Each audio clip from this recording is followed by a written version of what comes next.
question. I think I'll have to come back on in 6 months to tell you. But I think it's really what I just said. You know, we have our first cohorts that are already building, and the way that we build is we have a very specific thesis, right?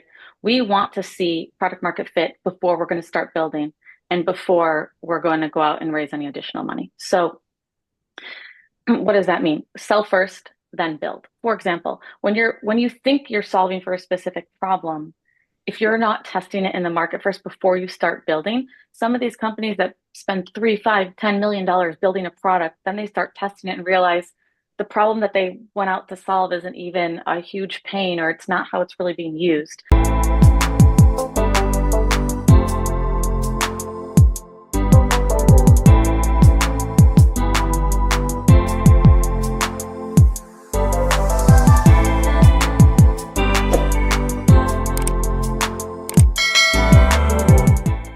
Welcome to the Brand Brief podcast, where we discuss the latest trends and key strategies that are driving brand growth.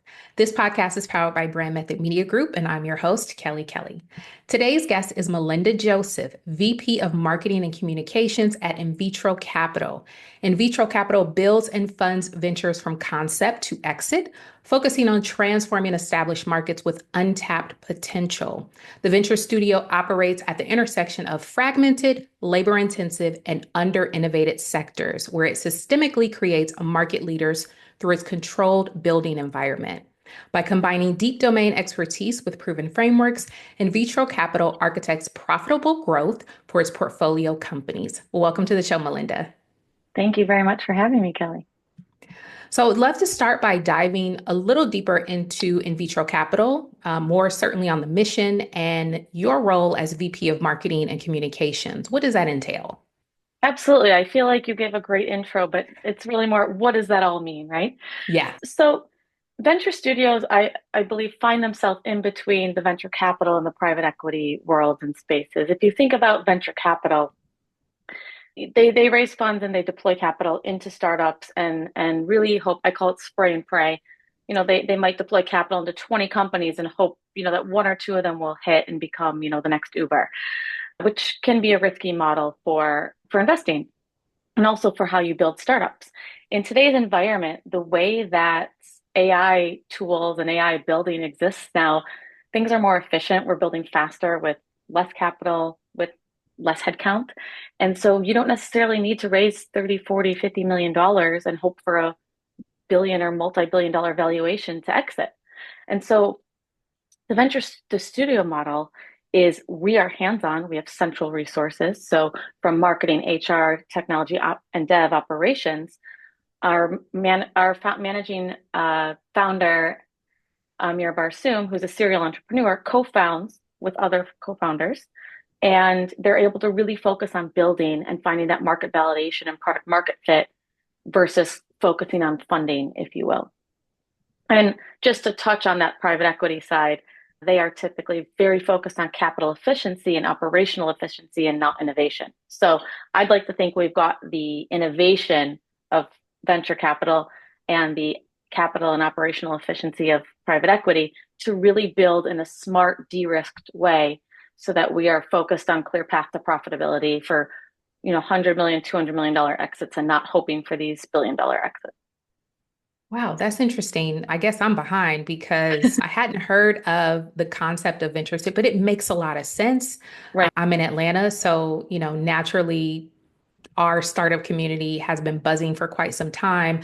But like you said, it has been, very high risk, and you might get a few unicorns. And then on the founder side, you have all these people just scrambling, hoping for, seed funding and round BC. And it always Yeah, just seems so risky.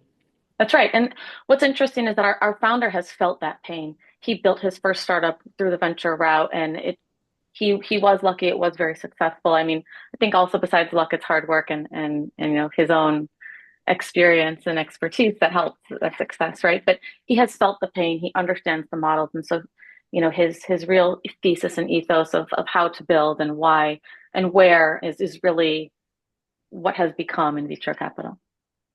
So, what does your role entail with the company? That is a great question, and depends what day it is for me to answer that. If you really think about it, we're a startup building startups, right? Yep. I came in a couple months ago to as the VP of Marketing Communications, but what that means on a daily basis is we're new in building, right? We're in our first year. We've got our first cohort of startups, portfolio companies, and I think one of the biggest roles that we need to have. We're not fundraising right now as a studio. One of the biggest roles I think we need to have is educating in terms of the venture studio model and what's happening in building startups and that whole de-risked component, basically what we just talked about. Think about it for those from the investment community, whether you're a high net worth individual or family office, et cetera. Typically, most of your investments you do want to diversify, but you're in the public markets like the stock markets and real estate or bonds or fixed income, but that's the majority. But they do like to, put maybe 1 to 5% into the private markets, into private companies or into venture.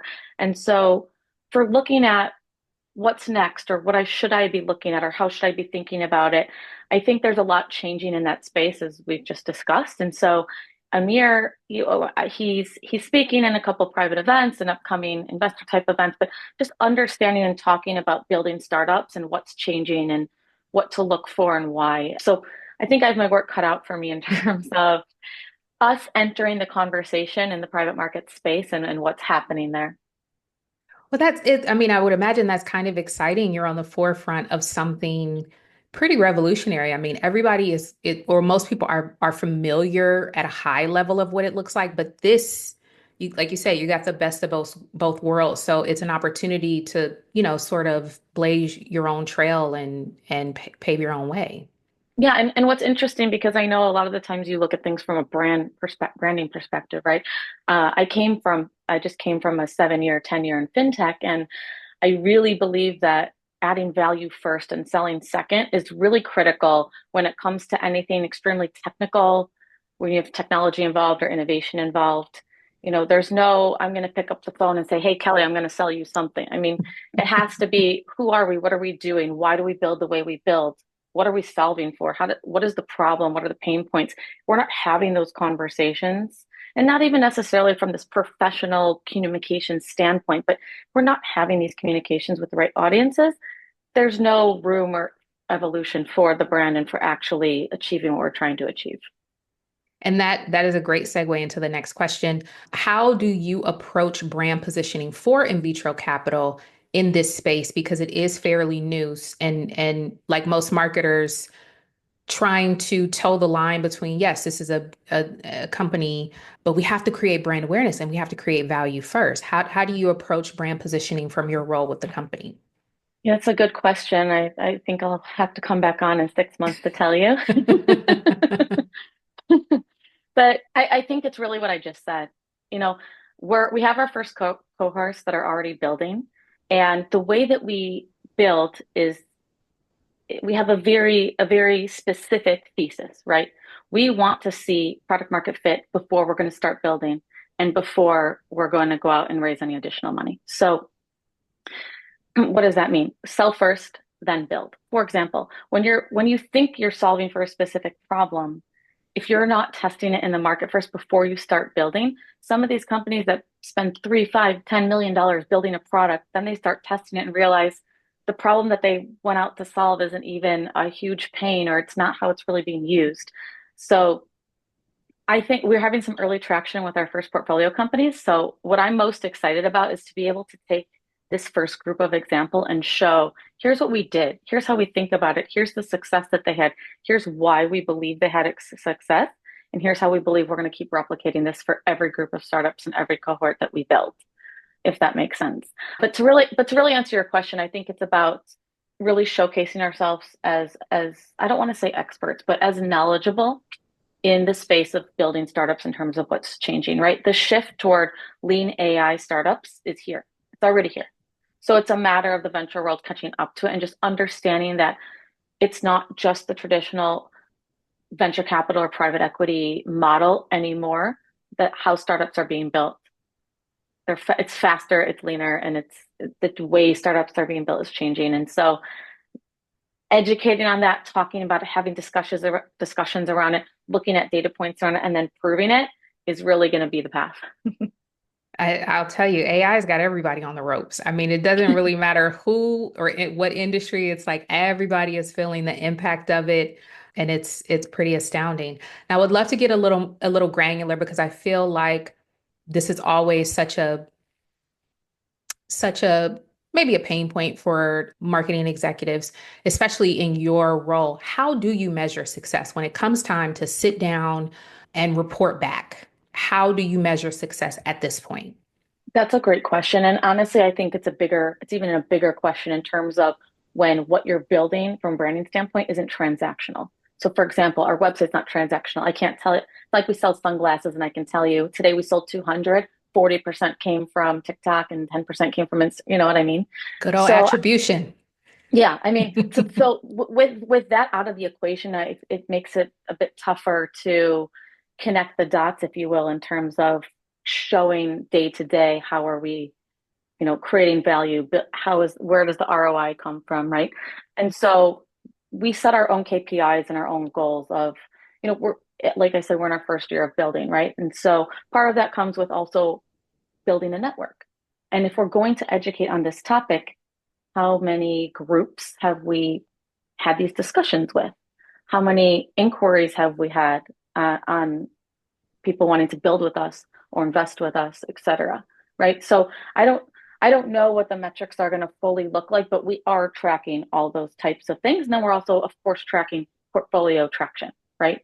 So it took, 3 months to ideate, and then it took, 100 days till we got a first paying customer. And then it took 3 months to build. And then we start building, and then we start tracking the actual revenue, right? So we're also tracking all of that as well. And that's not as much to say in terms of branding for the portfolio, right? That's at the actual individual portfolio company level. But still, all things that we're tracking, that helps us prove our thesis, which also helps prove what we're doing and why we're doing it to everyone we're talking to and educating. No, I love that. And I really I want to start asking that question more often in the interviews because it comes up a lot. Regardless of, marketers are being pressed so hard to prove ROI, and I get it. And I was excited to ask you this question because of the Yeah, structure that you're in. It's like when you have to sit down and report what exactly, because yeah. that's what we're thinking. We're like, oh my God, like how do I show value? So that was Bribe the CFO. No, I'm how do I, kidding. yeah. But I When mean, I have to no, but I mean, report, if I'm yeah. saying, look, I think we should attend this conference, or I think we should do this, and here's the dollars associated with it, the questions just start rapidly coming of why are we doing this? How are we getting ROI on this? How do we know it's going to be worth it? And then honestly, I think moving forward, should you book that said activity and you know what dollars haven't been invested in it, it's the aftermath of, had 200 conversations with people. We're following up with 10 meetings on that. For technology and software, it's so much more tangible to say we were able to have 10 demos from companies we've never been able to have a foot in the door through because we had a conversation at this event Right. that we invested X dollars to be at.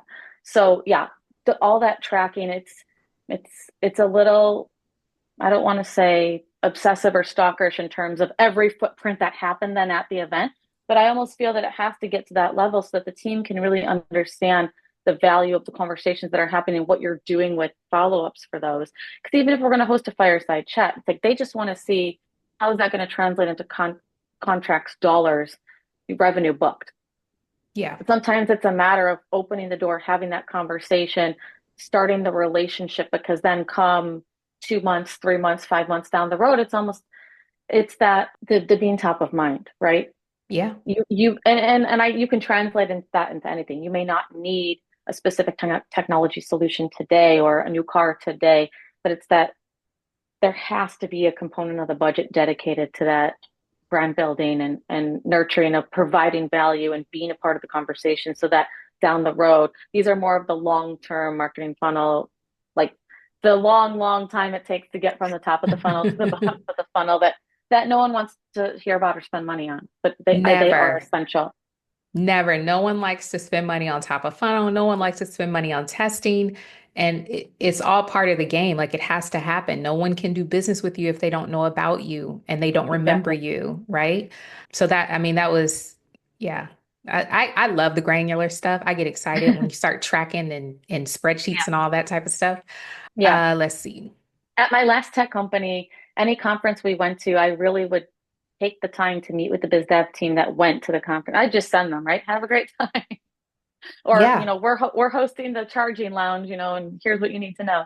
But I would spend the time to say, who's everyone you spoke to there? Let me see the pipeline. Have we spoke with them before? Was it the first time we spoke with them? What is it that they're potentially interested in? And then tracking every single contract that closed, I would really try and look at what was every step of the relationship or every breadcrumb, right? Of from when's the first time we spoke to them and then when we booked or signed a deal, right? And it could have been 3 demos, spoke to them at 2 conferences, invited them to an event, like had a lunch or a dinner with them, right? But I really tried to show the progression and show, look, the average contract size is X, or the average amount of touches that we need to have between in person and digital and this and that is about 10, and taking all that data and bringing it to the team to just try and have continued budget and support for those items.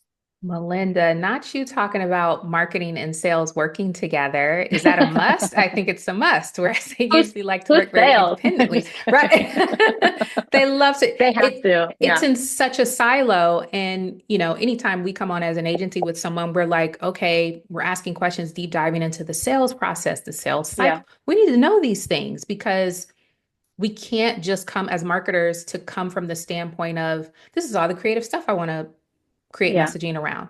Well, Yeah. what pain points are they coming up against, or what objections are they coming up against in time Exactly. for close? We have to back out of that to some Exactly. degree. Yeah.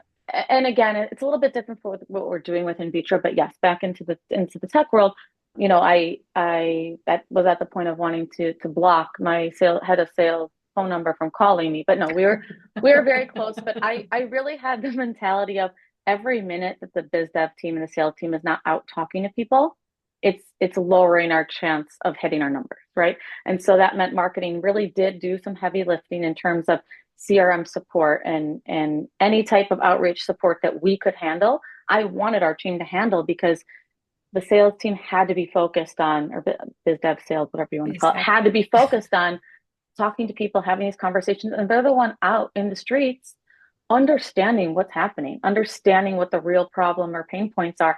If they came back and said, of every 10 conversations I have, these are the questions I'm getting, this is what we're then using to Gold. create one pagers, create content, let's create a webinar. And we need them to help support them for them to then close. It's like this, it's like I don't know what you want to call it. It's a non-toxic relationship. Left hand and right hand have to be, it has to be. There's no Has other to. way. Yeah, for sure. So I know just, providing that insight, and we talked about the impact AI is having on your industry. From your position, are there any AI specific initiatives you all are including in your marketing strategy? What do you mean specifically? Is there any specific ways that you're leveraging AI as you market for the company, as a marketing team, internal more so? I mean, we use a ton of tools for everything. I look at it as, I think some people are starting to look at AI as, oh, it's scary, it's going to get rid of jobs, it's going to ruin things. No, it's helping us work better, smarter, and faster. I mean, Yeah. from just using like the regular ChatGPT or Claudes of the world to edit grammar or clean things up and write faster to get content out. I mean, even our dev team and tech team are using things like Operator and things like this for coding where they can just build faster, right? And you can't have just AI tools and no humans. The humans have to have the fundamental knowledge and expertise of what we're trying to do, and then using those specific AI tools to build faster and smarter. That's how I look at it. It's like a hybrid. A hybrid way to do work. Yeah. Absolutely.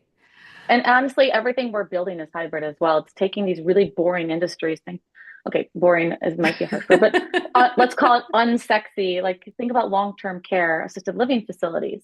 One of our first portfolio companies built a software to help manage these facilities, but most of our products have some, or off companies that we're building have some type of AI component that has made manual process, labor intensive or manual processes more affordable, effective, and faster. But then there's also usually some type of human touch or human element. So it's the AI and the human touch working together to offer something, cheaper, faster, more efficient, easier to use, solving some type of problem.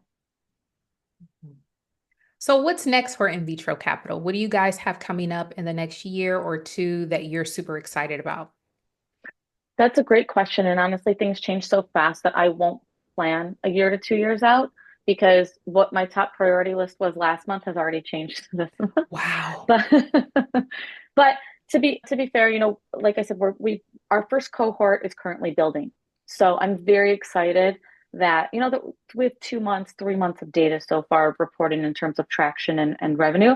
But I'm excited when we start to hit maybe that 6 month mark, getting that together and starting to show it and talk about it publicly of here's where we started, here's how long it took us to ideate and validate. And now here's our early traction, here's where they're at. And I think by trying to show that in like a case study type way is going to really help further what we're trying to do. Education is my top priority right now.